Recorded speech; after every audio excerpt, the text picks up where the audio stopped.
دریائے نیلم، جسے بھارت میں دریائے کشن گنگا بھی کہا جاتا ہے، ایک خوبصورت اور اہم دریا ہے جو پاکستان اور بھارت کے شمالی علاقوں سے بہتا ہے۔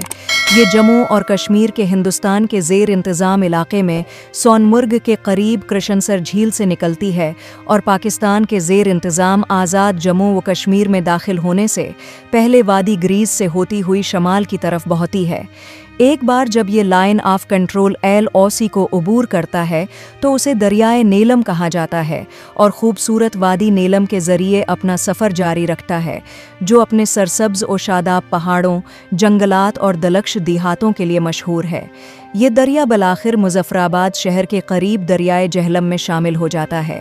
اپنی قدرتی خوبصورتی کے علاوہ دریائے نیلم آبپاشی، پینے اور پن بجلی پیدا کرنے کے لیے پانی کا ایک اہم ذریعہ بھی ہے، جو اسے خطے کا ایک خوبصورت اور اقتصادی لحاظ سے اہم دریا بناتا ہے۔